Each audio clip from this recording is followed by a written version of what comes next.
Hello मेरे प्यारे friends, कैसे हैं आप सभी। अभी मैं आप लोगों के लिए आज नई कहानी लेकर आया हूं और ये कहानी बड़े ही गजब होने वाली है दोस्तों। तो मैं आप लोगों से चाहता हूं कि आज का एपिसोड जो मेरे भाई और बहन सुन रहे हैं, हर कोई आज एक कमेंट करके हमें जरूर बताएगा कि आज आपको ये नई कहानी है ये कैसी लगी है। तो दोस्तों सभी को आज एक एक कमेंट जरूर से जरूर करना है, ये मेरी आपसे रिक्वेस्ट है। तो ज्यादा देर नहीं करते, चलिए शुरू करते हैं आज की कहानी। इंदौर के मैरिज रजिस्ट्रेशन ब्यूरो से बाहर निकलते वक्त समर भारद्वाज ने एक छोटे सी नोटबुक को हाथ में पकड़ा हुआ था। उसके ऊपर उसने उठाकर सूरज की ओर देखा और बड़बड़ाया, ओह वाह, आज मेरी शादी हो ही गई। आज से मैं भी शादीशुदा हूं। वो अभी अभी अपनी शादी रजिस्टर करवाकर बाहर निकला था। उसे अभी भी विश्वास नहीं हो रहा था कि उसकी आज आखिरकार शादी हो ही गई थी। वो अपनी खुशी को कंट्रोल नहीं कर पा रहा था, लेकिन तभी एक आवाज ने उसकी सारी खुशी को जैसे पानी सा फेर दिया। वो पीछे से आवाज आई, एक ठंडी आवाज उसके कानों में गूंजी, 4 महीने में हम तलाक ले लेंगे। और ये सुनते ही समर के जैसे चेहरे के पूरे भाव बदल गए। उसकी खुशी के भाव एक पल में गुस्से में बदल गए। उसने गुस्से में झुंझलाते हुए मन ही मन कहा, ये क्या बकवास है, शादी के तुरंत बाद तलाक, क्या मजाक बना रखा है। और ये जो लड़की थी, ये कोई आम लड़की नहीं थी, बहुत ही खूबसूरत लड़की थी। दूध जैसी गोरी त्वचा, परी जैसे नए नक्श और सुंदर और बारीक बोहे, जैसे चेरी के लाल होठ, उसकी चमकती आंखें मानो बात कर रही हो। उस लड़की ने एक लंबी सफेद ड्रेस पहन रखी थी। उसके लंबे भूरे बाल उसकी पूरी पीठ पर फैले हुए थे। उसका फिगर एकदम मॉडल जैसा था, पतली कमर, लंबा कद और उसका ये परफेक्ट फिगर लड़कों को उसकी ओर खींचने के लिए बहुत था। ये लड़की कोई और नहीं बल्कि कियारा अग्रवाल थी, इंदौर सिटी की नंबर 1 ब्यूटी और अग्रवाल इंडस्ट्रीज की सीईओ। कियारा अग्रवाल का नाम इंदौर के बड़े बड़े बिजनेस पर्संस के साथ लिया जाता था। वो बिजनेस वर्ल्ड की जानी मानी हस्ती थी। अग्रवाल इंडस्ट्रीज की सीईओ, बिजनेस क्वीन और ब्यूटी क्वीन जैसे खिताब उसके नाम थे। इंदौर के लगभग सभी लड़के और बिजनेसमैन उसकी खूबसूरती के दीवाने थे। 3 साल पहले अग्रवाल इंडस्ट्रीज दिवालिया होने की कगार पर थी। तभी कियारा ने कंपनी की बागडोर संभाल ली थी। कंपनी की बागडोर अपने हाथों में लेते ही कियारा ने पूरी कंपनी की रूपरेखा बदल दी थी। उसने सबसे पहले नाकाम और भ्रष्ट लोगों को कंपनी से बाहर निकाला, नए व योग्य लोगों की भर्ती की और कंपनी को फिर से खड़ा कर दिया था। आज वो कंपनी अरबों की वैल्यू की बन चुकी थी।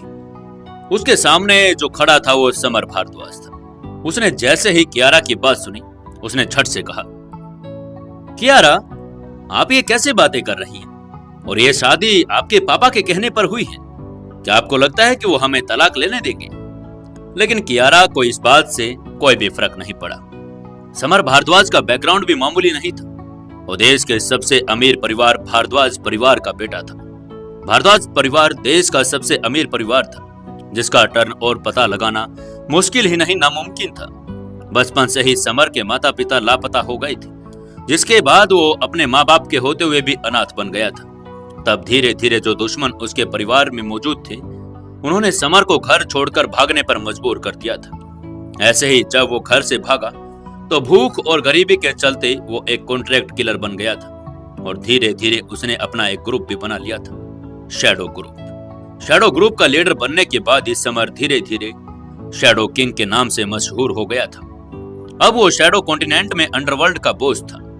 हालांकि समर हमेशा देश से बाहर रहता था। उसने पहले कभी कियारा को नहीं देखा था, इसलिए दोनों के बीच कोई पर्सनल या भावनात्मक जुड़ाव भी नहीं हुआ था। और 2 लोग ऐसे जिनके बीच कोई इमोशनल रिश्ता नहीं, ये तो होना ही था कि दोनों एक दूसरे को ज्यादा पसंद नहीं करते होंगे। इसलिए शादी के तुरंत बाद कियारा समर से तलाक लेने की बात करने लगी थी। तभी कियारा अग्रवाल ने समर की ओर देखते हुए कहा, 4 महीने बाद, चाहे तुम्हें पसंद हो या ना हो, मैं तुम्हें तलाक दे ही दूंगी। उसका खूबसूरत चेहरा बर्फ की तरह ठंडा था। उसके चेहरे पर किसी का भी कोई इमोशनल भाव का नामो निशान तक नहीं था। समर भारद्वाज से शादी करने के लिए वो इसलिए राजी हुई थी क्योंकि उसके पापा उस पर दबाव डाल रहे थे, क्योंकि उसके पिता समर की सच्चाई जानते थे और भारद्वाज परिवार से रिश्ता बनाना चाहते थे। अगर कियारा अग्रवाल इस शादी से इनकार करती तो उसके पापा उससे अग्रवाल इंडस्ट्रीज वापस ले लेते, और कियारा ने इतनी मुश्किल से कंपनी को दोबारा खड़ा किया था, तो इतनी आसानी से यह कंपनी अपने हाथों से जाने नहीं दे सकती थी। इसलिए उसने अभी के लिए अपने पापा की बात मान ली थी। हालांकि समर भी कुछ कम हैंडसम नहीं था। उसका चेहरा तो सुंदर था, लेकिन अगले उसने मैले कुचेले कपड़े और बड़ी बड़ी चप्पलें पहन रखी थी, जिसको देखकर ही उसकी फटेहाल हालत का पता चल रहा था। कियारा, जिसे साफ सफाई बहुत पसंद थी, उसके देखते ही पता चल रहा था कि वो समर को बिल्कुल भी पसंद नहीं कर रही थी। उसका पति कम से कम एक अच्छा और सफाई रखने वाला इंसान तो होना ही चाहिए था। बात बस इतनी सी थी कि समर के पास सिर्फ एक सुंदर चेहरा था और कुछ भी नहीं। हालांकि यह पहली बार था जब कियारा अग्रवाल समर से मिली थी, लेकिन फिर भी वो एक ही नजर में समर की लाख कमियां गिनवा सकती थी। गंदा, स्मोकिंग करने वाला, आलसी और पता नहीं क्या क्या उसने उसके बारे में सोच लिया था। कियारा अग्रवाल की नजर में समर में कोई भी अच्छा और आकर्षक गुण उसे दिखाई ही नहीं दे रहा था जो उसे अट्रैक्ट कर सके। वैसे भी जब आप किसी को पसंद नहीं करते तो उसकी हर हरकत आपको जहर ही लगती है। कियारा ने समर की ओर देखा तक नहीं, अपने BMW में बैठी और इंजन चालू किया और समर को फुटपाथ पर अकेला छोड़कर चली गई। समर फुटपाथ पर अकेला रह गया था। उसे थोड़ा असहज महसूस हो रहा था। उन दोनों की शादी अभी हुई थी और उसकी पत्नी अगले ही पल उसको अकेला छोड़कर चली गई थी। तभी वो अपने आप ही बड़बड़ाया, जाओ जाओ, तुम्हें क्या लगता है मैं कोई छोटा बच्चा हूं जो अकेला वापस नहीं जा सकता? मैं बस से आ जाऊंगा, कोई बात नहीं। वो बेचारा कर भी क्या सकता था, क्योंकि वो तो चली गई थी। अब वो बस स्टॉप की ओर चल दिया। थोड़े ही समय में बस भी आ गई। बस को देखते हुए समर ने एक सिक्का उछाला और फिर आलस से बस में चढ़ गया। वो बस के पीछे की ओर चला गया और खिड़की के पास आखिरी लाइन में एकमात्र खाली सीट के पास रुक गया। उस सीट पर एक लड़की बैठी हुई थी। तभी समर ने मुस्कुराते हुए उसके लड़की से कहा, हेलो मिस, क्या मैं यहाँ बैठ सकता हूँ? वो लड़की बहुत सुंदर थी, लगभग 23 या 24 साल की। उसका चेहरा भी बहुत आकर्षक था। सुंदर नाक, चमकदार आंखें और उसने एक फॉर्मल ड्रेस पहन रखी थी। समर की बातें सुनकर उस लंबे वाले लड़की ने समर को एक बार देखा और फिर तुरंत उसकी ओर देखने लगी। उसने पूरी तरह से समर को इग्नोर कर दिया था। उस लड़की का नाम इरा महाजन था और वो समर द्वारा इस्तेमाल की गई पिकअप लाइन की आदी हो चुकी थी। लड़के हमेशा अपना यही तरीका अपनाते हैं। वो सभी उसका ध्यान आकर्षित करना चाहते हैं और उसे अपनी गर्लफ्रेंड बनाना चाहते थे। इसलिए जो लोग किसी कारण से उसके पास आते थे वो उनको ऐसे ही इग्नोर करती थी। तभी समर ने भौहें सिकोड़ ली और अपने आप से कहा, एक और नकचढ़ी लड़की। असल में समर को शैडो कॉन्टिनेंट की याद आने लगी थी। वहां भी सभी महिलाएं बहुत खुली हुई थी। जैसे उसके हैंडसम और निपुण व्यक्ति की एक नजर ही उनकी आत्मा को चुराने के लिए काफी थी। इंदौर आकर समर की मुलाकात दो खूबसूरत लड़कियों से हुई। एक तो उसकी पत्नी कियारा और दूसरी उसकी आंखों के सामने लंबे बालों वाली नकचढ़ी लड़की। हालांकि वो खूबसूरत थी, लेकिन उसका ये नकचढ़ा स्वभाव उसकी सुंदरता को क्रूरता में बदल दे रहा था। आह! वो एकदम से करहा उठी। उसका चेहरा पीला पड़ चुका था और उसके चेहरे पर दर्द के भाव दिखाई दे रहे थे। उसे लगा कि जैसे उसके पेट में कोई सुइयां चुभ हो रहा है। उसे यह दर्द सहा नहीं गया और उसके मुंह से एक कराह निकल गई। तभी समर जो उसकी तरफ देख रहा था उसने चिंता में पूछा, हेलो मिस, क्या हुआ, आप ठीक तो हैं? मेरे पेट में दर्द हो रहा है। ईरा मुश्किल से इतना ही कह पाई, क्योंकि उसका माथा पसीने से लथपथ था। पहले से चमकदार आकर्षक चेहरे पर अब केवल दर्द भरा भाव दिखाई दे रहा था। समर ने ध्यान से देखा तो देखा कि उसकी आंखों के आसपास का हिस्सा थोड़ा भूरा था और उसके कान थोड़े पीले हो गए थे। उसे यह अपेंडिसाइटिस का लक्षण लग रहा था। तभी समर ने थोड़ा मुंह बनाते हुए कहा, मिस, क्या आपको अपेंडिक्स है? उसकी बात सुनकर इरा हैरान हो गई। तभी उसने अपनी खूबसूरत आंखों से अपनी भौहें छपकाते हुए कहा, आपको कैसे पता चला? उसके सुंदर चेहरे पर उलझन साफ दिखाई दे रही थी। कल ही वो अस्पताल गई थी और डॉक्टर ने उसको बताया था कि उसे अपेंडिक्स है और डॉक्टर ने उसे उस ऑपरेशन के लिए अस्पताल में चेक इन करने की भी सलाह दी थी, लेकिन वो काम में बहुत बिजी थी। उसके पास ऑपरेशन के लिए टाइम ही नहीं था। अपने करियर के लिए इरा ने डॉक्टर की कुछ दवाइयां लिखवाई और जल्दी से काम पर चली गई। उसने सोचा भी नहीं था कि ये दवा इतनी बेकार होगी और एक ही दिन में दर्द इतना ज्यादा होने लगेगा। मिस, ये लक्षण जो आपके आंखों में दिखाई दे रहे हैं, इसी से मुझे पता चला है कि आपको अपेंडिसाइटिस है। अगर आप चाहें तो मैं आपका इलाज कर सकता हूं। समर ने इरा की आंखों में देखते हुए पूछा। उसकी आंखों में ईमानदारी थी। उसने इरा के लक्षणों को बिल्कुल सही पहचान लिया था। उसका इलाज भी करना चाहता था। वो एक ऐसी खूबसूरत लड़की को तकलीफ में देख नहीं पा रहा था। ये एक अपराध था कि खूबसूरत लड़की जो बीमार है उसकी अच्छी तरह देखभाल की जानी चाहिए। समर की ईमानदार नजरों देखकर उसके होठ थोड़े से फूल गए। उसने अस्थायी रूप से उस पर भरोसा करने का फैसला किया और इरा ने कहा, ओके ठीक है, आप मेरा इलाज कैसे करेंगे? बेशक जिस कारण से उसने समर पर भरोसा किया था वो उसकी ईमानदार आंखों के अलावा इसलिए भी था क्योंकि उसने अपेंडिसाइटिस के जो लक्षण बताए थे वो डॉक्टर द्वारा बताए गए लक्षणों से बिल्कुल मिलते जुलते थे। चिंता मत करो, इसमें थोड़ा सा भी समय लगेगा, लेकिन मैं कर दूंगा, समर ने हल्का सा मुस्कुराते हुए कहा।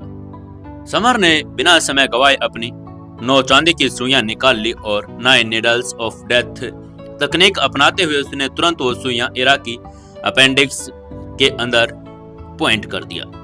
चूंकि एक्यूपेंचर था, समर इरा के शरीर को यहाँ वहां छू रहा था। उसका शरीर वाकई परफेक्ट था। उसके पैरों की खूबसूरती देखकर ही समर को 99% रेटिंग दे सकता था। और उसके परफेक्ट न होने का एकमात्र कारण था कि उसने बदबूदार ये मोजे पहन रखे थे। जैसा कि उसने इरा की दूध जैसी गोरी टांगों को छुआ, उसे ऐसा लगा कि जैसे किसी रुई की गुड़िया को छू रहा हो जो उसके हाथ लगाते ही टूट जाएगी। उसने मन ही मन कहा, वाह कितनी खूबसूरत है ये लड़की। वो लड़का तो खुशकिस्मत होगा जो इसका बॉयफ्रेंड बनेगा। इधर इरा भी सोच में पड़ गई थी। वो सोच रही थी, लगता है इस लड़के के मन में कुछ और ही चल रहा है। कहीं ये मेरा फायदा उठाने की कोशिश तो नहीं कर रहा। यह सोचते सोचते उसका चेहरा शर्म से लाल हो रहा था। कान भी थोड़े बिल्कुल गुलाबी जैसे हो गए थे। उसकी खूबसूरत पुतलियों में भी शर्म झुक गई थी। ये पहली बार था जब किसी लड़के के वो इतना करीब आई थी। उसे थोड़ा सुन्नपन सा महसूस हुआ। उसका दिल ऐसा महसूस कर रहा था कि जैसे कोई चीज उसके अंदर उछल कूद रही हो। तभी उसने कहा, हेलो मिस्टर, ये क्या कर रहे हो? जल्दी करो जो करना है, मुझे अब दर्द सहा नहीं जा रहा है। जल्दी से इसे ठीक करो। वो इतना ही बोल पाए, पलकें दर्द से कांप रही थी। उसे लग ही नहीं रहा था कि समर उसका इलाज कर पाएगा। वो पहले ही समर के मन ही मन को लफंगा मान चुकी थी। उसने सच में समर को गलत समझ लिया था। वो सही एक्यूपेंचर पॉइंट ढूंढने की कोशिश कर रहा था, इसलिए ऐसा लग रहा था कि जैसे वो इरा को यहाँ वहां छूने की कोशिश कर रहा है। तभी समर ने हिचकिचाते हुए कहा, सो सॉरी, वो मेरा थोड़ा ध्यान भटक गया था। और फिर मुस्कुराते हुए उसने अपना दाहिना हाथ आगे बढ़ा दिया। उसने धीरे धीरे सुइयों को एक्यूपेंचर पॉइंट में लगभग 1.5 इंच तक अंदर घुसा दिया और फिर रुकते हुए उसने सुई को धीरे से घुमाया। वो जानता था कि अपेंडिसाइटिस का दौरा ठंडा खाने खाने से होता है और इसलिए उसने सुई को इस तरह से घुमाया जिससे उसे शरीर को जो ऊर्जा मिल सके और मेरिडियंस को साफ किया जा सके। ठंड को दूर भगाने के लिए ब्लड फ्लो भी तेज किया जा सके। समर के एक्यूपेंचर पॉइंट के इलाज करने के बाद इरा के शरीर के अंदर जो ठंडक जम गई थी वो धीरे धीरे बाहर आ गई और उसका दर्द धीरे धीरे गायब होता जा रहा था। इरा ने शर्माते हुए समर का शुक्रिया अदा करते हुए कहा, थैंक यू मिस्टर, अब मैं ठीक हूँ। वो दिल से उसको थैंक यू तो कह रही थी, लेकिन साथ ही साथ वो शर्मा भी रही थी क्योंकि यहाँ से समर ने उसको छुआ था और कोई भी लड़की शर्मा जाए। समर ने मुस्कुराते हुए कहा, इट्स ओके, कोई बात नहीं। उसकी मासूमियत भरी मुस्कुराहट को देखकर उसके दिल की धड़कनें भी तेज हो गई थी। तभी समर ने मुस्कुराते हुए इरा से कहा, मिस, आपने अभी तक मुझे अपना नाम नहीं बताया। लगता है आपको अभी मेरे ऊपर विश्वास नहीं हुआ है। तभी इरा ने अपने थोड़ा सा शर्माते हुए कहा, ओह सॉरी, मेरा नाम इरा महाजन है, और आपका? समर ने अपने एक्यूपेंचर सुइयों को वापस अपने डब्बे में रखते हुए कहा, मैं समर हूं। वैसे एक बात कहूं, बहुत ही प्यारा नाम है आपका। इरा ने मासूमियत के साथ धीरे से पूछा, वैसे आप क्या करते हैं? क्या आप डॉक्टर हैं? उसको अब उसने अपने सामने बैठा हैंडसम सा लड़का अच्छे लगने लगे था। इतनी उम्र कम में समर की एक्यूपेंचर की समझ उसको इम्प्रेस कर रही थी। समर ने शर्म के मारे अपना सिर खुजाते हुए इरा की बात का जवाब दिया। नहीं नहीं, मैं कोई डॉक्टर नहीं हूँ, मैं तो बस एक बेरोजगार हूँ। उसकी आंखों में मासूमियत दिखाई दे रही थी। असल में समर अभी अभी इंदौर लौटा था, इसलिए उसे अभी कोई नौकरी भी नहीं मिली थी। उसने सच सच बता दिया था कि वो बेरोजगार है। इरा ने मुस्कुराते हुए कहा, मेरा ट्रीटमेंट करने के लिए थैंक यू। ये मेरा बिजनेस कार्ड है, अगर आपको कोई काम चाहिए तो आप मुझे कॉल कर सकते हैं। समर को बिजनेस कार्ड दिया और तुरंत वो खड़ी हो गई। वो पहले ही उस जगह पर पहुंच चुकी थी जहां वो काम करती थी, इसलिए उसे वहां से उठना पड़ा। उसने मुस्कुराते हुए एक बार फिर समर की ओर देखा और कहा, thank you once again mister Summer, मेरा स्टॉप आ गया है, मैं चलती हूँ। इरा अभी भी उस हैंडसम लड़के से बात करना चाहती थी, लेकिन उसका स्टॉप आ गया था। वो अपनी ड्यूटी के लिए लेट हो रही थी, इसलिए उसे उतर जाना चाहिए था। तभी समर ने उस बिजनेस कार्ड को देखा और वो चौंक गया। उस पर लिखा हुआ था, Agarwal industries, sale department, director Ira. उसने ये उम्मीद नहीं की थी कि जिस खूबसूरत लड़के से वो मिला था वो किसी कंपनी में हायर पोस्ट पर रही होगी, और वो कोई छोटे मोटे पोस्ट नहीं, सेल्स डिपार्टमेंट की डायरेक्टर। समर ने इरा का बिजनेस कार्ड अपनी जेब में डाला और आंखें बंद करके बैठ गया।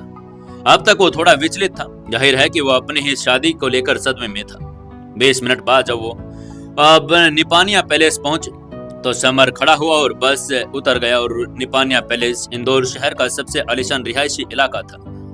नाम से ही पता चल रहा था कि यहाँ शहर के कई मशहूर लोग, अमीर परिवार और एलीट प्रोफेशनल्स लोग रहते थे। ज्यादातर वहाँ 3 मंजिली प्राइवेट विला जिनमें इंपोर्टेंट फर्नीचर, पर्सनल गार्डन और स्विमिंग पूल भी थी। वहाँ कियारा अग्रवाल का भी एक विला था, विला नंबर 13। और जब समर आज इस शहर से वापस लौटा था तो उसके पास अभी रहने के लिए कोई घर नहीं था, इसलिए वो कियारा के साथ ही रहने के लिए उसके विला की तरफ आ गया था।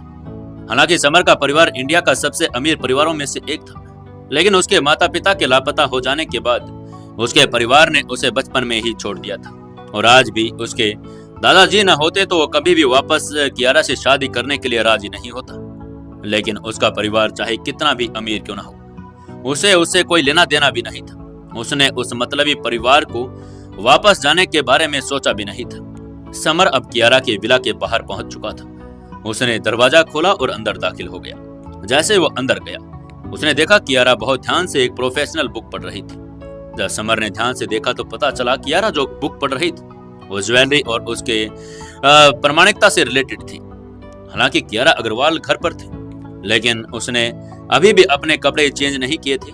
वो अभी भी अपनी आउटफिट में ही थी और उसका सुंदर सा चेहरा ग्लोव की रोशनी में अलग ही चमक रहा था, बिल्कुल किसी डायमंड की तरह, भगवान की बनाई हुई अद्भुत मूर्त की तरह। उसका फिगर भी बहुत अच्छा था और पतली कमर, लंबी टांगे, हिरण जैसी आंखें, जिससे नजर हटाना मुश्किल था। समर जानता था कि कियारा अग्रवाल का चेहरा और फिगर दोनों ही बहुत ही ज्यादा अट्रैक्टिव हैं, लेकिन अफसोस की बात यह थी कि कियारा थोड़ी सी अकड़ी और घमंडी भी थी।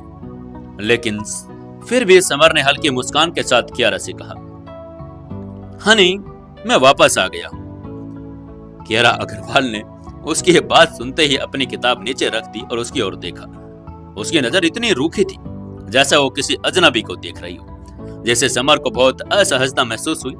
समर ने मन ही मन अपने आप से कहा, ठीक है, तुम मुझे पसंद नहीं करती, क्योंकि हम शादीशुदा हैं तो मैं तुम्हारा कानूनी पति हूं, तो मुझे ऐसे अजनबी की तरह देखने का क्या मतलब है तुम्हारा। तभी कियारा ने उसकी सोच को तोड़ते हुए कहा, मेरा कमरा दूसरी मंजिल पर है, तुम्हारा पहली मंजिल पर, और भूल कर भी कभी ऊपर मत आना। उसकी आवाज में वही रूखापन था जो उसकी नजरों में था। समर तुरंत समझ गया कि कियारा उसे दूरी बनाए रखने की कोशिश कर रही है। उसने अपने दिल में असंतोष को दबाने की कोशिश करते हुए पूछा, हनी, हम तो मैरिड हैं, तो क्या हम एक साथ नहीं सो सकते? हमें एक साथ सोना चाहिए। और आज ये उसकी शादी का पहला दिन था और ये तो उन दोनों की सुहागरात थी। उनको आज तो साथ सोना ही चाहिए था। शादी किस लिए की थी? व्यापक रूप से देखा जाए तो ये पीढ़ी दर पीढ़ी आगे बढ़ाने के लिए भी, और फिर विशेष रूप से एक दूसरे का साथ निभाने के लिए। पति पत्नी तो हमेशा एक साथ एक ही कमरे में रहते थे और ये हो कि दुनिया का सबसे बड़ा सच था। लेकिन अब समर अपनी बीवी की पहली रात के साथ दूसरे कमरे में सोने जा रही थी। इसलिए क्या मतलब था इसका? क्या वो एक साथ सोने से इनकार कर रही थी? तभी कियारा ने उसकी बात का जवाब देते हुए कहा, अगर तुम मेरे कमरे में आओगे तो मैं तुम्हारी जान निकाल लूंगी। और ये कहते हुए ऊपर चली गई। उसने समर की तरफ मुड़कर देखा भी नहीं। समर वो एक जगह पर खड़ा होकर अपनी जाती हुई बीवी की सुंदर सूरत सी पीठ को देखता रहा। वो कियारा के लिए बिल्कुल अजनबी था। शादीशुदा होने के बावजूद भी कियारा को उसके लिए कुछ भी महसूस नहीं हो रहा था। साथ तक सोने की बात तो अलग, वो इसके बारे में सोचना भी बेकार समझती थी। यही कियारा ने अपने कमरे में जाते ही अपने पास एक कैंची रख ली, ताकि अगर समर भूल करके भी अगर ऊपर आ गया तो उसने हिम्मत भी कर ली तो कैंची उसके पेट में घुसो देगी। समर ने पहली मंजिल पर अपने कमरे की ओर जाते हुए कहा, वेरी कोल्ड, बहुत ठंड है। हालांकि कियारा एक बहुत खूबसूरत लड़की थी, लेकिन यह तभी मायने रखता था कि जब वो उसे पसंद करती हो।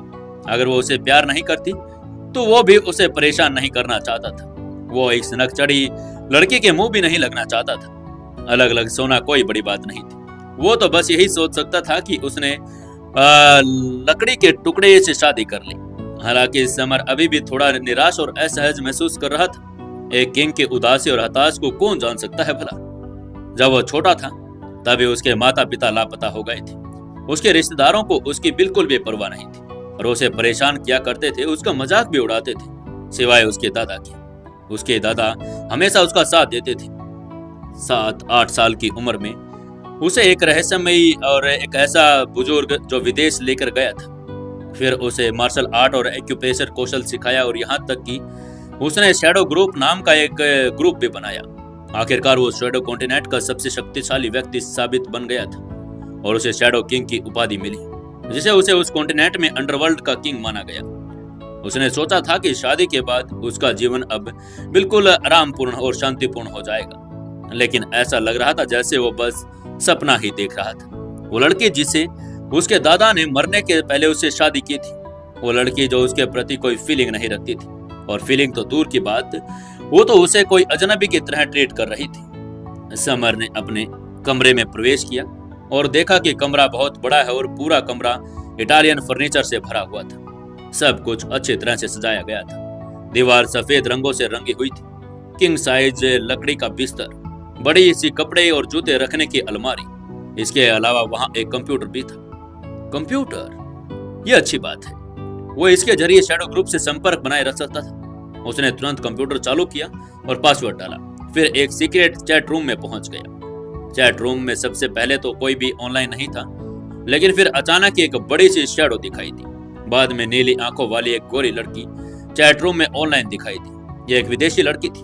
उसकी नाक ऊंची थी, त्वचा गोरी और होठ लाल थे, और फिर एक मस्त बेस्ट शेप फिगर भी थी। उसकी एक नजर पाने के लिए कोई भी लड़का मर मिटने को तैयार हो सकता था। गोरी लड़की अपने होठ जीभ पर फिराते हुए मोहक ढंग से इंग्लिश में बोलने लगी। Your majesty, the shadow king, you finally contacted me, I miss you so much. Summer ने मुस्कुराते हुए फ्लुएंट इंग्लिश में पूछा, Alice, is everyone in the shadow group fine? Alice shadow group की एक सबसे वफादार मेंबर थी, जिस पर समर आंखें बंद कर विश्वास करता था। एलिस ने एक निराश वाइफ की तरह शिकायत करते हुए कहा, यहाँ कुछ भी ठीक नहीं है किंग। हमें समझ नहीं आ रहा कि आपने हमें बिना बताए ही शैडो कॉन्टिनेंट क्यों छोड़ दिया।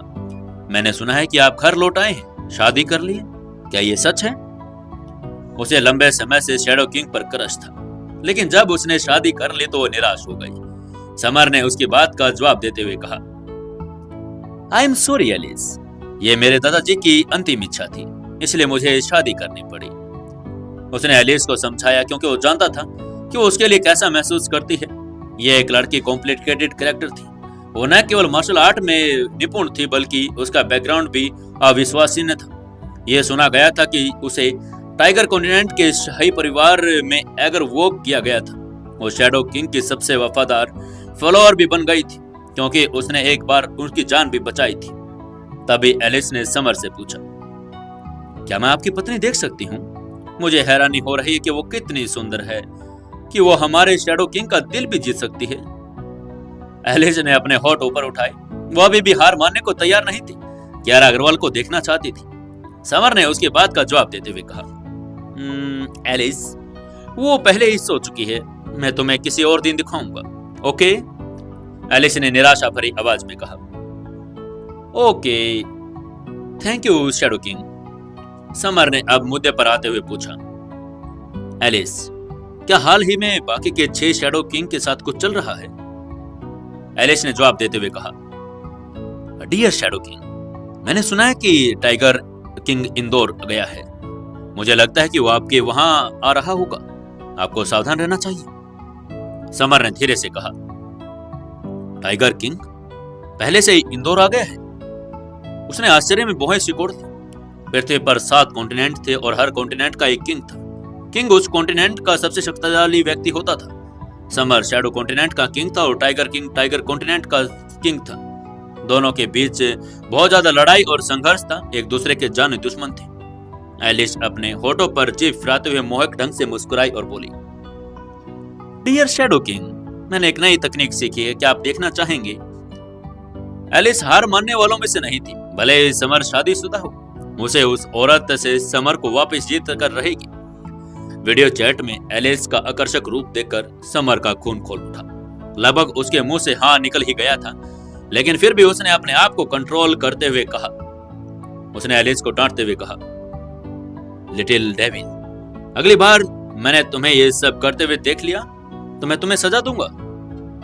समर ने जल्दी से कहा और तुरंत चैट बंद कर दी। ऐसा लग रहा था कि वो अभी भी एलिस की मनमोहक हंसी सुन रहा हो। वो एलिस के आकर्षण को अच्छी तरह से जानता था। अगर अब वो शैडो कॉन्टिनेंट में होता तो निश्चित रूप से आकर्षण में फंस जाता। समर ने अपने दिल की आग को दबाया और गर्म पानी से स्नान किया और बिस्तर पर चला गया। दोस्तों, आप कहानी सुन रहे हैं तो प्लीज एक लाइक जरूर कर देना। तभी नहाकर समर ने गुस्से में चिल्लाते हुए कहा, टाइगर किंग, तुम कहां भाग रहे हो? रुको। ये कहते हुए उसकी एकदम से आंखें खुली। नींद में ही बिस्तर पर वो उछलकर बाहर निकला और एक जोरदार पंच आगे की ओर मार दिया। धमाका।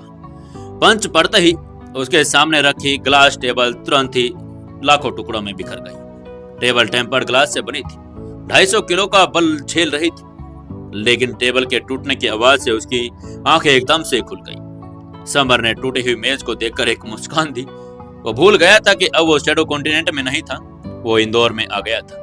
टाइगर किंग उसका सबसे बड़ा दुश्मन था। वो सपना देख रहा था कि टाइगर किंग उसको मारने के लिए आ गया है। सपने में टाइगर किंग चुपके से इंदौर में घुस आया और उसके बीच मौत की लड़ाई होने वाली थी। इसलिए उसने टाइगर किंग को एक पंच मारा था, लेकिन सपना होने के कारण उसका पंच टेबल को लगा और वो टूट गया। साथ ही उसका सपना भी टूट गया। वो होश में आ गया था। शर्म के मारे लाल होते हुए मासूम सा चेहरा बनाकर सिर खुजाने लगा। अब जब उसको होश आया कि इंदौर में है तो उसने अपने आप से कहा, मुझे इस बात का ध्यान रखना होगा कि अब मैं शैडो कॉन्टिनेंट नहीं इंदौर में हूँ। क्या यार? और ये कहते हुए उसने अपना सिर झटका और खिड़की के पास जाकर बाहर की तरफ देखने लगा। उसने बाहर का सूरज देखकर फुसफुसाते हुए कहा, वाह, सूरज पूरा चमक रहा है। लगता है मुझे ही उठने में देर हो गई। समर ने आंखें मूंदकर चमकते हुए सूरज को देखा और फिर जल्दी से वो घुमा और वॉशरूम की तरफ चला गया।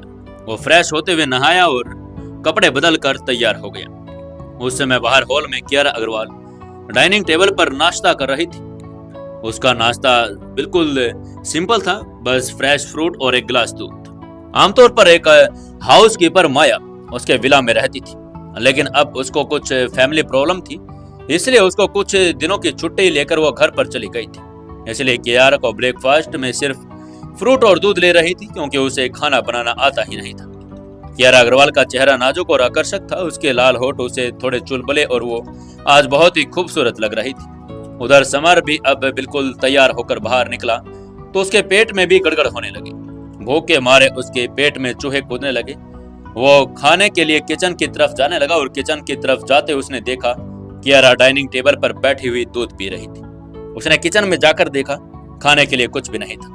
उसने यहाँ वहाँ फ्रिज में सब जगह देखा, लेकिन कहीं कुछ भी नहीं मिला। उसने लगा तो दूध भी नहीं मिला। शायद वो लास्ट गिलास दूध का था जो कियारा ने पी लिया था। घर में नौकरानी माया भी घर पर नहीं थी, इसलिए किसी से ग्रोसरी का सामान खरीदने वाला भी कोई नहीं था। सब कुछ खत्म हो चुका था। समर ने बाहर आकर कुछ खाने की सोची, बाहर जाने के लिए तैयार हुआ, लेकिन जब उसने अपनी जेब को छुआ तो उसके चेहरे पर अजीबोगरीब भाव झलक आया, क्योंकि अभी अभी वो इंदौर आया था, उसके पास जॉब भी नहीं थी, इसलिए उसके पास एक भी पैसा नहीं था। वो बिना किसी तैयारी के इंदौर आ गया था। वो किचन से बाहर निकला, डाइनिंग टेबल के पास आया। उसने देखा कियारा दूध ही पी रही थी। उसने अजीब तरीके से अपने नाक को छुआ और कहा, हनी, क्या मैं तुमसे कुछ पैसे उधार ले सकता हूँ? सच कहूं तो उसको लिए एक महिला से पैसे उधार लेना भी अजीब था, खासकर जब वो उसकी पत्नी थी। कियारा ने घिन भरी नजरों से उसको देखा और नफरत भरे स्वर में बोली, तुम मेरा खाना खाते हो, मेरे घर पर रहते हो, यहाँ तक कि हमारी शादी का पूरा खर्च भी मैंने किया, फिर भी तुम मुझसे पैसे मांगने की हिम्मत कैसे कर सकती हो? कियारा अग्रवाल ने भौहें सिकोड़ी और समर को ठंडी निगाहों से देखा। उसकी आंखें और विश्वास से भरी हुई नहीं थी। तभी उसने कहा, तुम भारद्वाज परिवार के वारिस हो, तुम्हारे के पास के अभी अरब से ज्यादा प्रॉपर्टी है, लेकिन तुम मुझसे पैसे मांग रहे हो, क्या तुम मजाक कर रहे हो? कियारा ने उसका मजाक बनाते हुए कहा। समर ने उसकी बात पर ज्यादा बुरा नहीं माना और उसने फिर से बड़े ही विनम्र स्वभाव में कहा, हनी, क्या तुम मुझे 100 रुपए उधार दे सकती हो? मैं तुम्हें कल 200 वापस कर दूंगा। समर को बहुत ज्यादा भूख लगी हुई थी। हाँ, समर भारद्वाज के पास करोड़ों की प्रॉपर्टी थी, लेकिन दुर्भाग्य से ये समर का नहीं था और ये इससे कोई लेना देना भी नहीं था। इसलिए आज उसने केवल कियारा अग्रवाल से पैसे उधार मांगे, क्योंकि उसके पास कोई और विकल्प भी नहीं था। एक पैसा कभी कभी हीरो को भी धोखा दे सकता है, कभी कभी परिस्थितियों के आगे झुकना पड़ता है। कियारा ने उसकी बात का जवाब देते हुए कहा, नहीं, मैं तुम्हें एक फूटी कौड़ी भी नहीं दे सकती। अगर तुम्हें पैसे चाहिए तो जाओ जॉब ढूंढो। उसने समर को ठंडेपन से देखा और फिर खड़ी हुई और बाहर चली गई। उसके मन में एक ऐसे आलसी लोगों के लिए बिल्कुल भी सम्मान नहीं था, जिनकी कोई सेल्फ रिस्पेक्ट नहीं होती। कियारा को अभी भी काम पर जाना था और उसके पास इस आदमी के लिए कोई समय नहीं था। समर को उसकी बात सुनकर बड़ा दुख हुआ। वो मन ही मन बड़बड़ाया, मैं शैडो किंग हूँ, दुनिया मेरे नाम से डरती है, लेकिन ये लड़की बिना किसी बात के मुझे नीचा दिखा रही है। समर निराश हो गया था। फिर थोड़ी देर ऐसे निराश खड़े रहने के बाद उसने अपने आप से कहा, अरे यार, मैं तो ऐसे भूखे भी तो नहीं मर सकता, मुझे कोई ना कोई जॉब तो ढूंढनी पड़ेगी। समर वापस अपने रूम में गया और अपने कपड़े पहने और बाहर चला आया। लेकिन जॉब मिलना इतना आसान कहाँ था। कुछ कंपनियों में गया भी था वो पहले, लेकिन सभी ने उसे रिजेक्ट कर दिया था। इंदौर एक अंतर्राष्ट्रीय शहर और उसकी इकोनॉमी अच्छी थी, जनसंख्या भी अधिक थी और शहर में कई कंपनियां थी, लेकिन इन कंपनियों के लिए रिक्रूटमेंट प्रोसेस बहुत सख्त था। उनके लिए कम से कम पीएचडी या फिर मास्टर्स ग्रेजुएट डिग्री तो जरूरी थी। आखिरकार उसे एक ऐसी कंपनी मिली जिसके लिए डिग्री की आवश्यकता नहीं थी, लेकिन एक टेक्निकल कंपनी थी जो एम्प्लीकेट के 3 से 4 साल का वर्क एक्सपीरियंस मांगती थी। समर 1 दर्जन कंपनियों में गया, लेकिन उसको कभी भी कहीं भी जॉब नहीं मिली। उसने खुद से बड़बड़ाते हुए कहा, लानत है, अगर शैडो ग्रुप में किसी को पता चल गया कि मुझे कोई कंपनी जॉब भी नहीं देने को तैयार, तो सभी के लिए मैं बचाक बनकर रह जाऊंगा। भगवान का शुक्र है कि मैं किसी ने मेरे को देखा भी नहीं। उसे दिल ही खुशी महसूस भी हो रही थी। अरे बहुत गर्मी है, समर भारद्वाज ने खुद से कहा और सड़कों पर चल पड़ा। चिलचिलाती धूप में समर सड़कों पर जॉब ढूंढता जा रहा था। उसने नाश्ता भी नहीं किया था। अगर उसे जॉब नहीं मिली तो दोपहर का खाना भी नहीं खा पाएगा। तो तभी उसकी नजर वहां सामने 20 मंजिलों वाली एक ऊंची इमारत के नीचे एक लगे पोस्टर पर पड़ी। सेल्स के लिए लड़कों की जरूरत, उम्र 20 से 40 साल के बीच, स्वस्थ और अच्छे दिखने वाले, रहना खाना फ्री, बीमा और छुट्टी भी शामिल है। और जैसे उसने ये देखा, उसकी आंखों में चमक आ गई। ये विज्ञापन अग्रवाल इंडस्ट्री द्वारा पोस्ट किया गया था और ये इंदौर के भीतर एक बड़ी कॉरपोरेशन थी जिसकी कीमत कुछ 100 मिलियन की थी। समर ने उम्मीद भरी नजरों से बिल्डिंग को देखा और खुद से कहा, चलो इस कंपनी में एक बार किस्मत आजमाते हैं। समर ने थोड़ा मुस्कुराया और बिल्डिंग की ओर चल दिया। उसने विज्ञापन में देखा था कि अग्रवाल इंडस्ट्रीज ने बिल्डिंग में पहली तीसरी मंजिल ली और बाकी मंजिलें एक दूसरी कंपनियों को दे दी थी। समर 7 से 8 मीटर चला और पाया कि लाइन में 10 से ज्यादा लोग लगे हुए थे। वो भी वहां जॉब के लिए आए थे। अगर किसी को वहां एक फॉर्म भरना था तो फिर इंटरव्यू के लिए कमरे में जाना था। उसने एक फॉर्म लिया, अपना नाम, उम्र, हाइट, बाकी की सभी जरूरी जानकारियां लिख दी। वो फॉर्म भर ही रहा था तभी पीछे से एक मोटे आदमी ने अचानक उसके कंधे पर हाथ रखा और आंख मारते हुए उससे पूछा, क्या भाई तुम भी यहाँ केरा अग्रवाल के लिए आए हो? समर ने अपनी भौहें सिकोड़ी और उलझन में पूछा, क्या मतलब है तुम्हारा?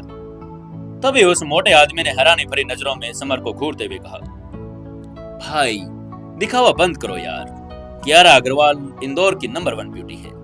ज्यादातर लड़के उसकी वजह से यहाँ हैं। क्या तुम भी इसीलिए आए हो?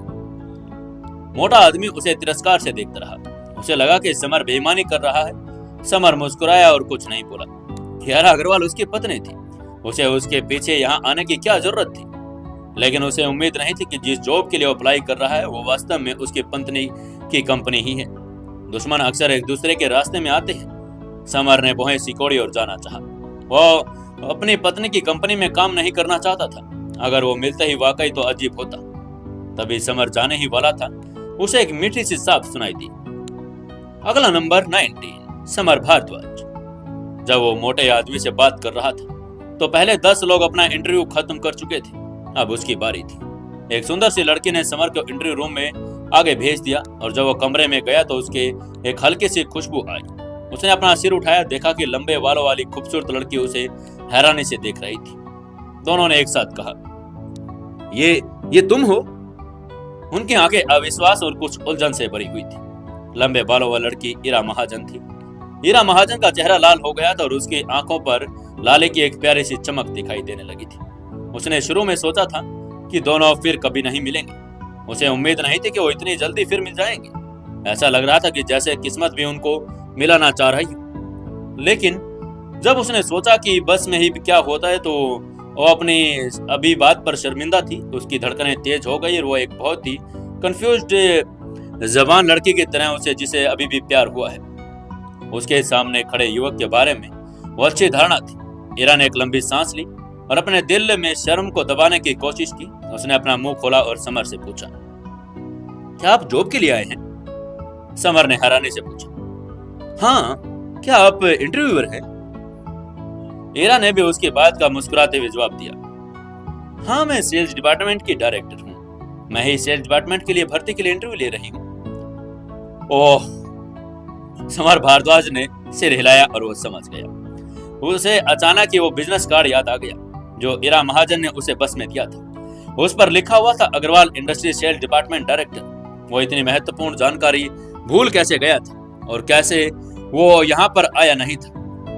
तभी इरा ने समर का इंटरव्यू लेना शुरू किया। उसके लाल होठ थोड़े से खुले और उसने समर से सीधे पहला सवाल पूछ लिया, क्या आपके पास कोई जॉब एक्सपीरियंस है?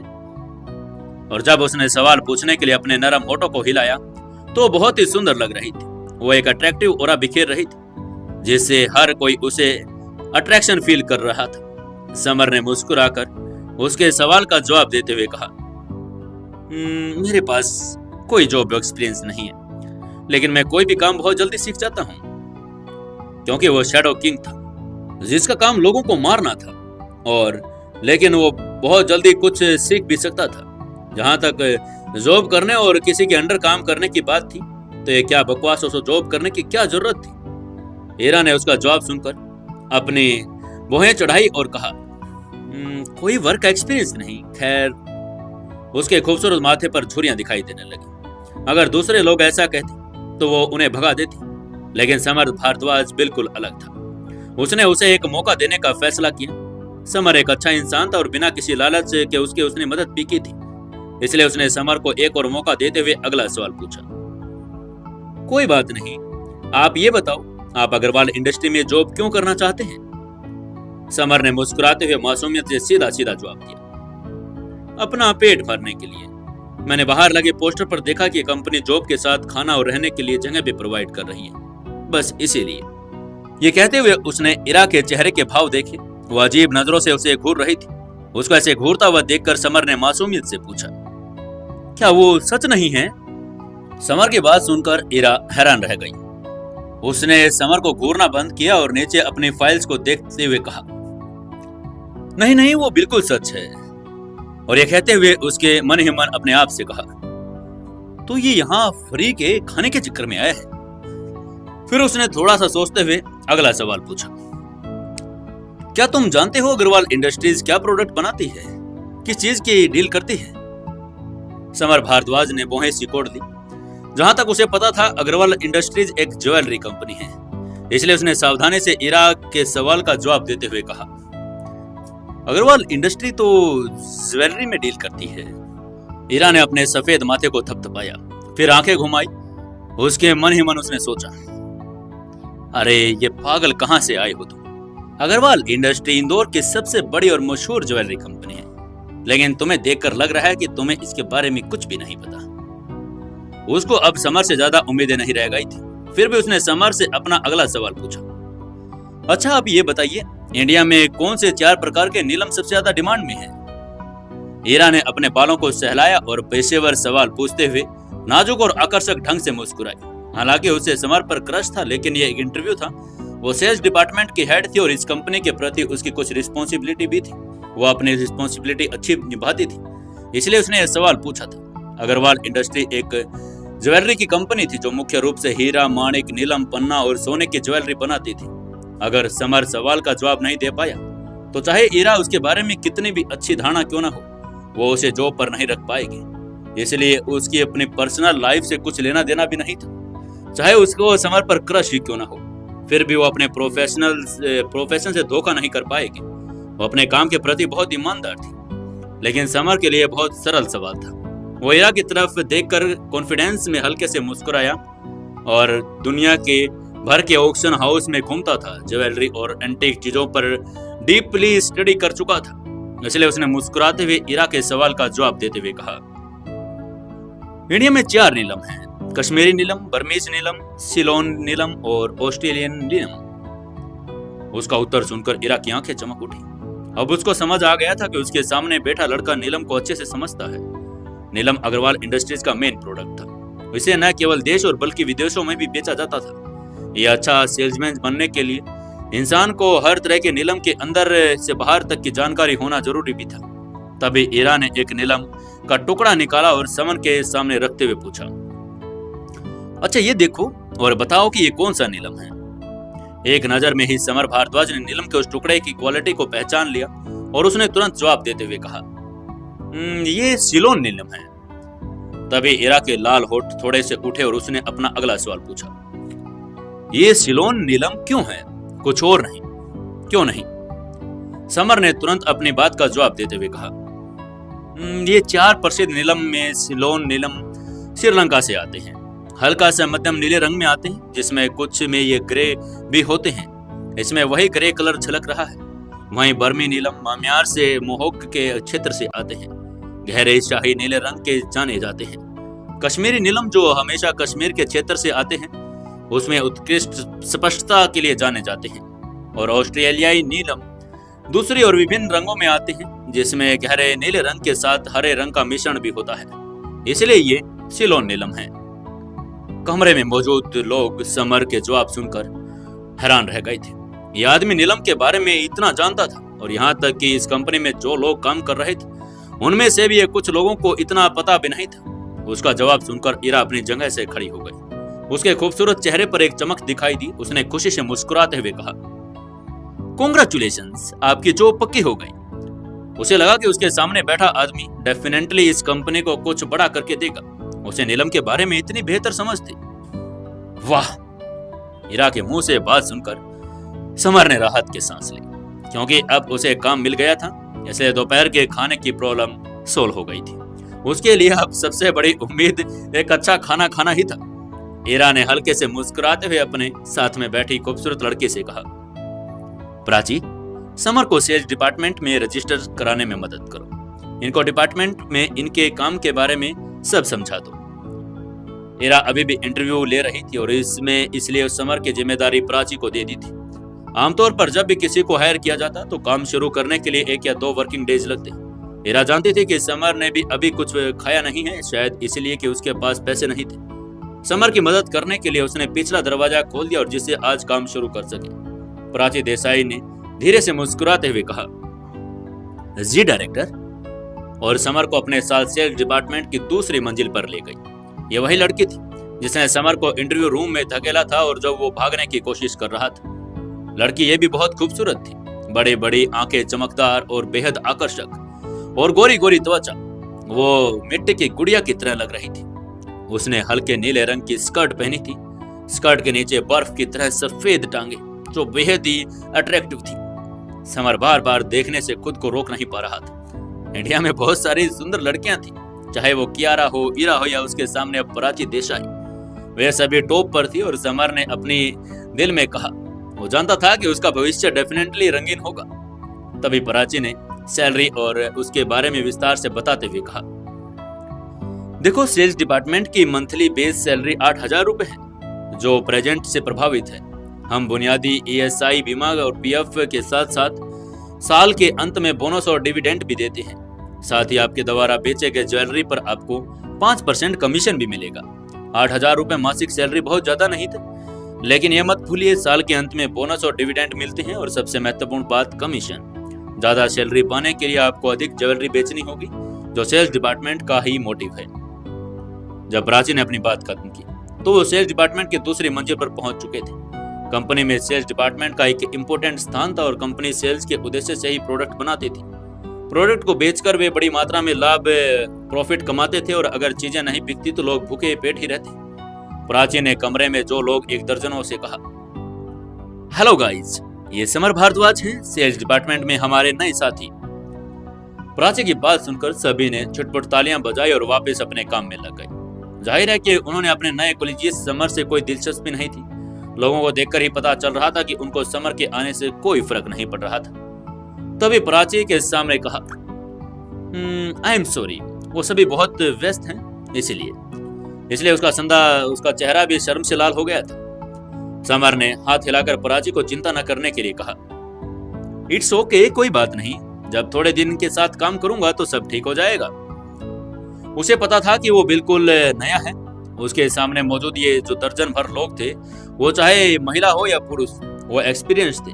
नेचुरल सी बात है कि उन्हें अपने नए कर्मचारियों को अपने ग्रुप से बाहर रखना था। उन्हें डर था कि उनकी सेल्स हड़प लेंगे। तभी प्राची ने कहा, देखिए, आपका ये वर्क प्लेस है, वहाँ आपकी जो भी प्रोटोकॉल हैं वो उनसे खुद को आप देख ले। अगर आपको कुछ समझ में ना आए तो मुझसे पूछ लेना। प्राची ने उसे 19 नंबर की डेस्क पर लेकर छोड़ दिया। वो एक सुंदर व्यक्तित्व के साथ वहां से चली गई थी। एक कंप्यूटर पर एक चाय का प्याला, अखबार और एक जगह वो बहुत अच्छी लग रही थी। उसने देखा कि दूसरे सेल्स पर्सन कस्टमर की जानकारी इकट्ठा कर रहे थे, जिसमें उनके पर्सनैलिटी, एक्सपीरियंस और हॉबीज शामिल थे। उनके प्रोडक्ट कस्टमर दोनों को जानना ज्वेलरी को आसानी से बेचने में मदद करेगा।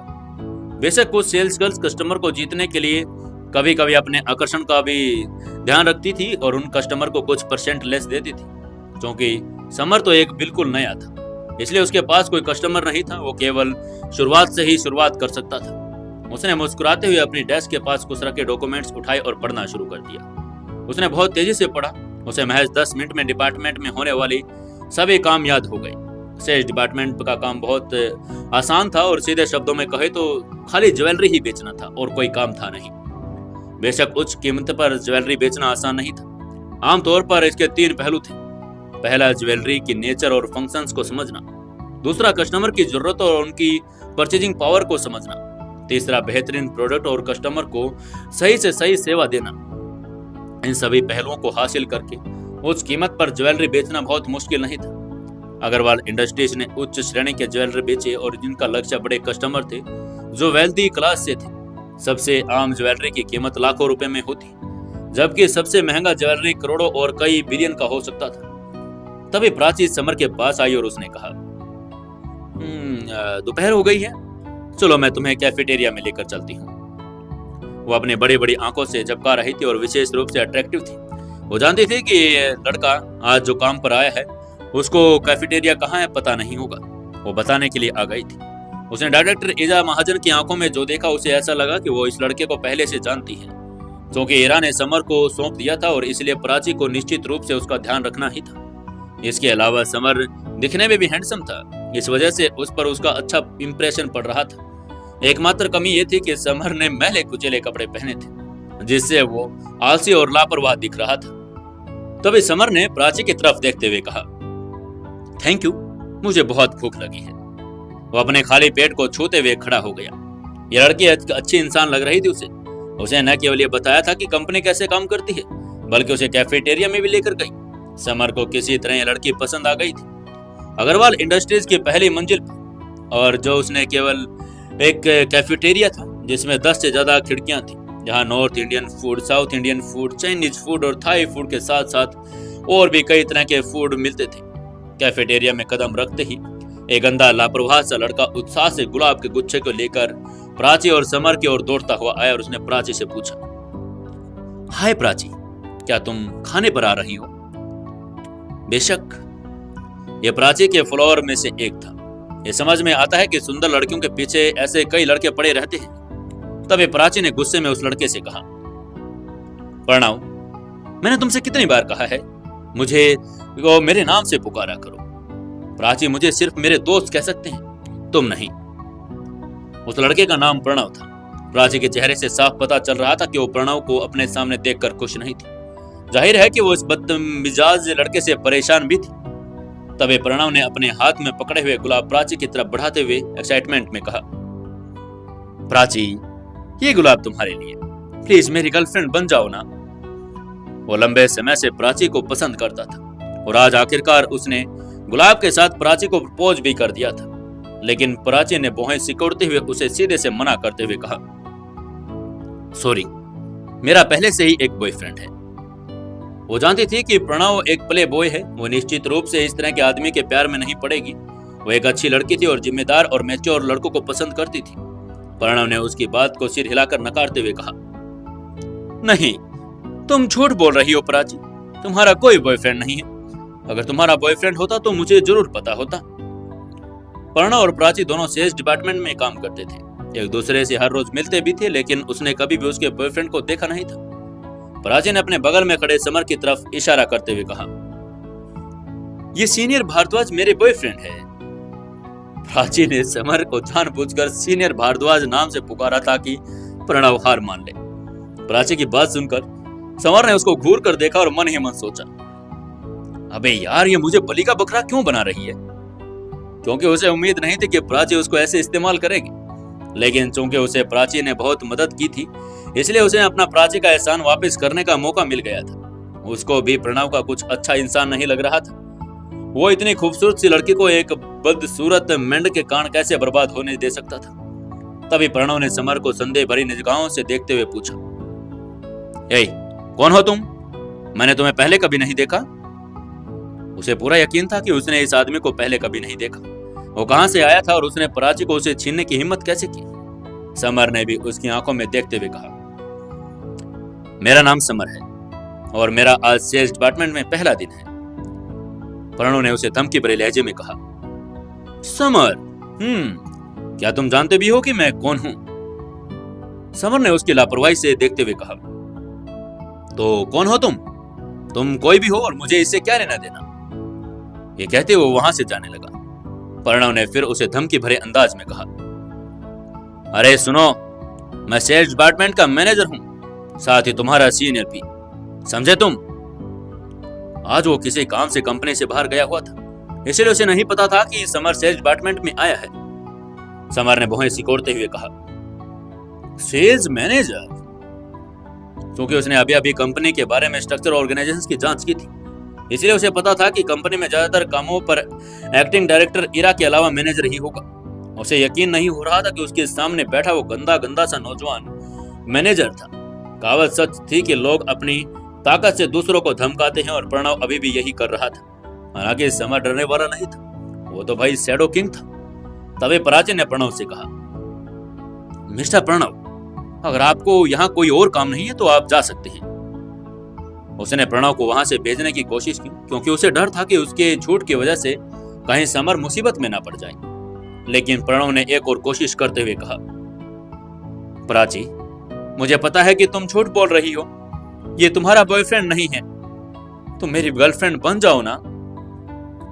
प्राची ने भौहें सिकोड़ दी। ये देखकर कि अभी भी हार नहीं मान रहा है, उसने प्रणव की जिद को रोकने के लिए उसको एक बड़ा झटका देने का फैसला किया। वो समर के नजदीक गई, अपने पैरों की उंगलियों पर खड़ी हुई और उसके एक गाल पर किस कर दिया। हालांकि ये सिर्फ एक नॉर्मल किस था, लेकिन फिर भी प्राची का चेहरा शर्म से रेड वाइन की तरह लाल हो गया था। उसका दिल उसके पेट से उड़ती तितलियों की तरह, पागलों की तरह धड़क रहा था। ये पहली बार था जब वो किसी लड़के से इतना करीब आई थी। समर कुछ बोल नहीं पाया कि वो क्या करे। उसने गाल को छुआ, हालांकि वो पूरी तरह से बदमाश था। फिर भी उसे अभी अभी मिले चुंबन से शर्मिंदगी महसूस हो रही थी।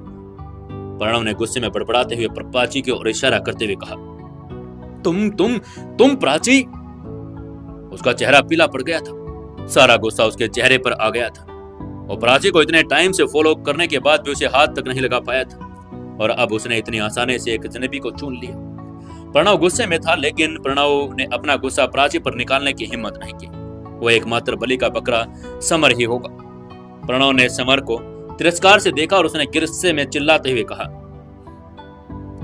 तुम प्राची से दूर रहो।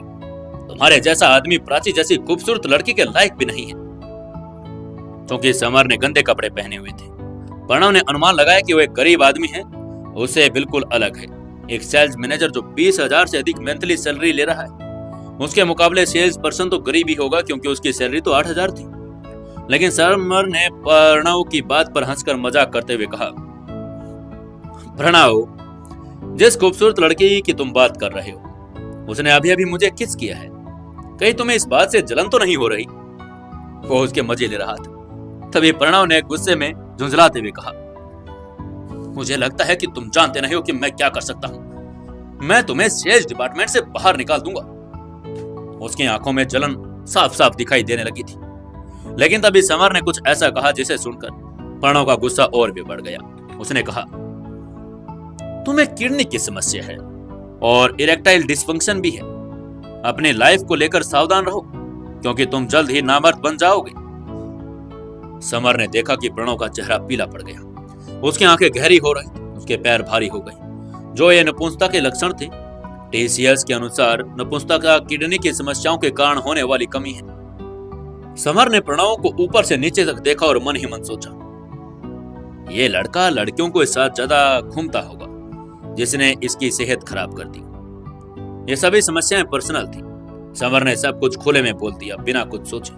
लेकिन चूंकि प्रणव उसे धमका रहा था, इसलिए उसने उसकी कमजोरी का फायदा उठाने का फैसला किया। समर ने दोबारा दोहराते हुए कहा, तुम्हें इरेक्टाइल फंक्शन है प्रणव, तुम ऐसे मत करो। समर के दोबारा सबके सामने उसकी कमजोरी के बारे में कहे जाने पर प्रणव और भी ज्यादा गुस्सा हो गया। आदमी के लिए बीमारी सबसे बड़ा डर होती है। बहुत ही अपमानजनक गुस्सा था। प्रणव ने अपनी इस सीक्रेट को सबके सामने रिवील होते हुए देखा तो उसने गुस्से में चिल्लाते हुए कहा, बेवकूफ आदमी, तुम अब मरोगे। तुम्हें कोई नहीं बचा सकता। मैं तुम्हें सेल्स डिपार्टमेंट से बाहर निकाल दूंगा। लेकिन समर को उसकी इस धमकी से कोई फर्क नहीं पड़ रहा था। फिर उसने उसे मजाक उड़ाते हुए फिर कहा, प्राची, चलो लंच करते हैं। इस ढीले आदमी को अकेला छोड़ दो। वो प्रणव को एक नजर देखने के बाद प्राची के साथ कैफेटेरिया में एक नंबर काउंटर पर चला गया। तभी प्राची ने समर से माफी मांगते हुए कहा, mister summer, I am sorry, मेरी वजह से आप मुसीबत में पड़ गई। वो खुद समर का दोषी अपने आप को मान रही थी। वो जानती थी कि प्रणव सेल्स डिपार्टमेंट का हेड और जबकि समर अभी भी नया एम्प्लॉय था। अब तो उसने प्रणव को भी गुस्सा दिला दिया था। वो मुसीबत में पड़ ही जाएगा। लेकिन समर मुस्कुराया और उसने उसे कहा, चिंता मत करो, वो आदमी मुझे कुछ नहीं कहेगा, ना ही मुझे निकाल पाएगा। समर इस सुंदर सी लड़की की मदद करना चाहता था, सिर्फ इसलिए कि उसने अभी तक उसकी बहुत मदद की थी। वास्तव में प्रणव के पास कंपनी के सेल्स मैनेजर के रूप में कई अथॉरिटीज थी, लेकिन समर के पास उसकी वाइफ थी, जो कंपनी की सीईओ थी। वही उसको इतना भी मालूम था कि सेल्स डिपार्टमेंट की डायरेक्टर इरा भी प्रणव को ऐसा नहीं करने देगी। अगर प्रणव ने उसे बाहर निकालने की कोशिश की तो वो उसे जरूर रोक देगी। प्राची देसाई ने थोड़ी सही पनीर और रोटी के साथ 2 कटोरी चावल भी ले लिए थे। हालांकि कंपनी में खाना फ्री मिलता था, लेकिन वो खाना इतना स्वादिष्ट नहीं होता था। जो कोई भी अच्छा खाना खाना चाहता तो उसे खरीद कर खाना पड़ता था। आज प्राची ने खाना इसलिए खरीदा था क्योंकि उसको समर पर तरस आ रहा था। हालांकि समर की भूख ने प्राची को वाकई में चौंका दिया था। समर ने न केवल दोनों का खाना खा लिया, बल्कि यहाँ तक कि उसने खुद ही 3 कटोरी चावल और भी खरीद कर खा लिए थे। 3 कटोरी चावल प्राची पूरे दिन में भी नहीं खा सकती थी। उसने हैरानी में मन ही मन कहा, यह लड़का इतना कैसे खा सकता है? प्राची देसाई ने इस सुंदर लड़के को बिना कुछ कही देखा और उसी ने समर और प्रणव के बीच हुई लड़ाई से परेशान भी हो रही थी। समर अपने पेट को छूते हुए खुशी से बड़बड़ाया, वाह क्या स्वादिष्ट खाना था। लेकिन जब उसने प्राची की तरफ देखा शर्मिंदा हो गया। उसने मन ही मन सोचा, ये लड़की उसके बारे में क्या सोच रही होगी कि कोई ऐसे जानवरों की तरह खाना कैसे खा रहा है। वो अक्सर फाइट करता था और उसे ताकत के लिए बहुत सारा खाना खाना पड़ता था। इसके अलावा वो भूखा भी था क्योंकि उसने सुबह से नाश्ता नहीं किया था, इसलिए खाना बिल्कुल नॉर्मल सी बात थी। प्राची देसाई अपनी दो बड़ी बड़ी आंखों से समर को देखते हुए उसे चेतावनी देते हुए बोली, मिस्टर समर, चलो काम पर चलते हैं। तुम्हें प्रणव का ध्यान रखना होगा, वो तुम्हें कभी भी नुकसान पहुंचा सकता है। वो बेचारी अभी भी चिंतित लग रही थी। समर ने मुस्कुराते हुए जवाब दिया, चिंता मत करो, कुछ भी गलत नहीं होगा। और ऊपर सेल्स डिपार्टमेंट में वो लोग चले गए। उसने प्रणव की धमकी को गंभीरता से नहीं लिया था। आपको क्या लगता है दोस्तों, क्या प्रणव अपनी पावर का इस्तेमाल करेगा और समर को यहां से निकाल देगा, या फिर वो समर को नहीं निकाल पाएगा? जानने के लिए जुड़े रहिए अपने इस कहानी के साथ। दोस्तों, कहानी अगर अच्छी लगी है तो प्लीज एक कमेंट, एक लाइक और एक शेयर आज जरूर से जरूर करना।